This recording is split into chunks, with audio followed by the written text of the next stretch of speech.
જ્યાં હોય ને એમ કંઈ આ ગાયો માટે છે, આ મંદિર માટે છે, આ ધર્માદા માટે છે. અને પછી એમાંથી અમારો વહીવટ કરવામાં આવતો. ત્યારે મેં જૈન મુનિને પૂછ્યું હતું, મુનિ મહારાજ અમે આ રીતનું કર્મ કરીએ છીએ, પછી પૈસા તો અમને આમાંથી જ આપે છે, તો આમાંથી છૂટવા માટે થઈને અમારે શું કરવું જોઈએ? અને જૈન મુનિ એમ બોલો વિજયજી મહારાજ, આપણે માતાજી દાદુભાઈની સામે જે સંકુલ છે ને, હા એમ વિજય મહારાજને મેં પૂછ્યું હતું, મહારાજ આમાં છૂટવાનો અમારા માટે કોઈ રસ્તો અમને ગાયુના નામે આવે, ધર્મદાના નામે આવે, જગ્યાના નામે આવે, અમને આમાં છૂટવાનો કોઈ રસ્તો અમારા કર્મ બંધાય છે. ત્યારે જૈન મુનિએ કીધું હતું કે તમારે માઇકમાંથી કહી દેવું કે આમ નહીં, આમ જો આમાંથી દે, નકર આમાંથી દે, એટલે તમે તમારું કર્મ છૂટી જાઓ, પછી જેને જે કરવું છે એ કરશે. બહુ કર્મની ગતિ ગહન છે સાહેબ. તમે જોજો તમારા ગામડામાં નજર નાખજો, તમે ઘણી વખત સાંભળતા હશો ફલાણા ભાઈની ત્રીજી પેઢીએ બહુ દાન દેતા હતા, ખાવા ધાન નથી. ફલાણા ભાઈને ત્યાં બહુ સંપત્તિ હતી, એનો બાપો બહુ દાન દેતો હતો, આજે છોકરાઓને ખાવા ધાન નથી, તો ક્યાં ગયું દાન? દાન ગયું ક્યાં? વાવેતર ગયું ક્યાં? બીજી પેઢીએ ત્રીજી પેઢીએ કાંઈ ન હોય તો? બહુ સમજીને બોલું છું, આ બધું રેકોર્ડિંગ થાય છે માતાજી. આ પ્રશ્ન છે ને બધાને, હું એકલા, મારા એકલાનો પ્રશ્ન નથી. તમે જોયું છે ને, તમે એવા નામ સાંભળ્યા હશે ને, એવા ઘર જોયા હશે ને. 200 વીઘા હતી, 250 વીઘા હતી, આજે એક ચાહ નથી. ક્યાંય ગયું બધું દાન? યાદ રાખજો, તમે જે કોઈને દાન દેહો એમાંથી જે કંઈ કર્મ કરશે એનું 6% ફળ તમારે ભોગવવું પડશે. તમને એમ થાય 6%માં હું, અમારી એરિયા સાંભળો ઘડીક વાર, ગણિત તમને એમ થાય 6%માં હું, તમે 40 જગ્યાએ દાન દીધું, 40 જગ્યાએ તમે તમારું પરસેવાની કમાણીનું દાન દીધું છે, એમાંથી 15 જગ્યા એવી છે કે જે અનીતિ થાય છે, અત્યાચાર થાય છે, વ્યભિચાર થાય છે, મદિરા પીવાય છે. 40માંથી 15 જગ્યા એવી છે કે જ્યાં ન થવાના કાર્ય થાય છે. તો 15 છીકે 90, તમારું તો 100% થઈ ગયું. ભલે ને તમે 15 જગ્યાએ 40 ઠેકાણ દીધું, પણ આ ભોગવવાનું તો 100% થઈ ગયું. સમજી વિચારીને દેજો, જ્યાં ઉગે ત્યાં દેજો.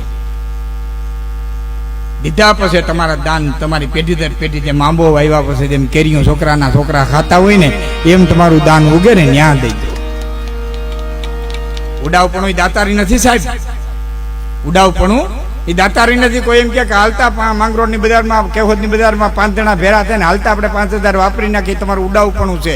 દાતારી નથી. દાતારી તો વિગતથી વપરાય તો પાંતીમાં ભાઈતું પડે, બાકી સગડી ઢોળો સાય તો કાગળ બગડે. કાગડા હા, આખે આખો ખડીયો ઊંધો વાળો સાય એ નકામી જાય, કાગળ એ નકામો જાય. હા, ક્યાંથી આવી છે આ ઘોરની પ્રથા ભગવાન જાણે. તો કે મને ખબર છે ક્યાંથી આવી, છતાં હું જાહેરમાં કહેવા નથી માંગતો. ભયંકર વસ્તુ છે બાપુ. આજે કોઈ કરે છે ને આનંદ પાડતા અમે, કારણ કે અમે આ ધંધો માંડીને બેઠા. ના પાડીને કાલે તમે તેડાવો નહીં. ને હવે અમારે દાંતડીને કોઈને મૂલે જવાય એમ નથી. 2 મિનિટ મને સાંભળજો, પછી મારે જે પ્રસંગ કેવો છે આપને કહું. આ તમે જે આ કરો છો ને, ફલાણો ભાઈ ફલાણા ભાઈ માથેથી કરે, ઢીકણો ભાઈ ઢીકણા માથેથી કરે, પૂછડો ભાઈ પૂછડા ભાઈ માથેથી ઘોર કરે. ઘોરનો અર્થ શું થાય? ભયંકર. ઘોર અંધારી રાત, ઘોર નગારા. ઘોર એટલે ભયંકર. એનો તાવ, તરિયો, અરિયો, દરિયો, એના કરમ જે કાંઈ હોય ને તમે ઘોર કરીને પછી નાખો છો. એના જે કંઈ અવગુણ, જે કંઈ ચરિત્ર, જે કંઈ પાપ, એ બધું તમે એની માથેથી ઉતારી અહીં નાખો. તો મારી ઉંમરના જે છે એને કદાચ ને જોયું છે, સુખી માણાના કોઈ વૃદ્ધ ગુજરી જતા ને, શમશાને લઈ જતા હોય, જાપે પહોંચતા ને, એ મળા માથે કાવડિયાને ઘા કરતા કોઈ જોયા છે? મળા માથે કાવડિયા ઉડાડતા મારી ઉંમરના છે જોયા છે હતા, એને ઘોર કહેતા. તો તમે જે એકાબીજા માથે ઘોર કરો છો, એક વાત. બીજી વાત, 18 વર્ણામાં આપે. આમાં સજનનું આવે ને દુર્જનનું આવે, હારાનું આવે ને હાહતાનું આવે, આમાં પુણ્યનું આવે ને પાપનું આવે. આ બધો પૈસો આવે. આ બધો પૈસો ગૌચારામાં જાય. એ ગૌચારાની માલિકો તમારી ગાયું જાય, એ પાછું ઘેરે આવે ને દોવાય ને એનું દૂધ પાછા તમે ખાવ.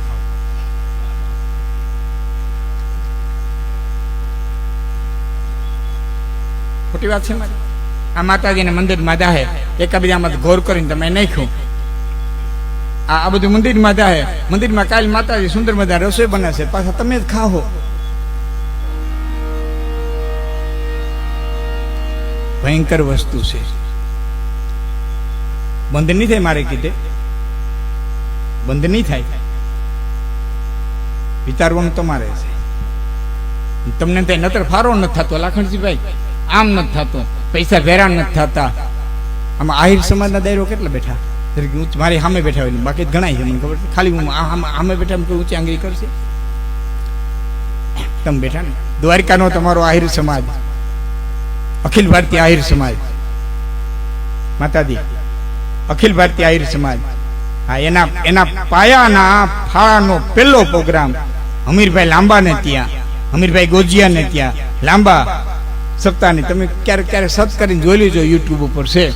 સાહેબ, હું 1 કલાકની માલિકો 6 કરોડ અને 45 લાખ બોલ્યો છું. 1 જ કલાકની માલિકો 6 કરોડ અને 45 લાખ. દેવું હોય તો એમ થાય, આમ કરો તો દેવાય. એકાબીજાના તાવ તરિયા કાઢીને દો તો જ દેવાય.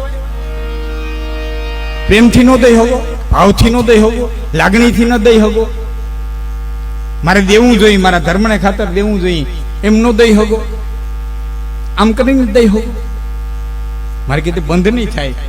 નબળું ખવા હે બહુ, અને એનું પરિણામ નબળું જ આવશે. કોઈ દી હારાની આશા રાખતા જ નહીં. કરવું ન કરવું એ તમારી મરજીની વાત છે. તારણ તરીકે સત્ય કેવું મારી ફરજ છે, મેં તમને કહી દીધું. સ્વીકારવું ન સ્વીકારવું એ તમારી મરજીની વાત છે. બહુ ભયંકર વસ્તુ છે.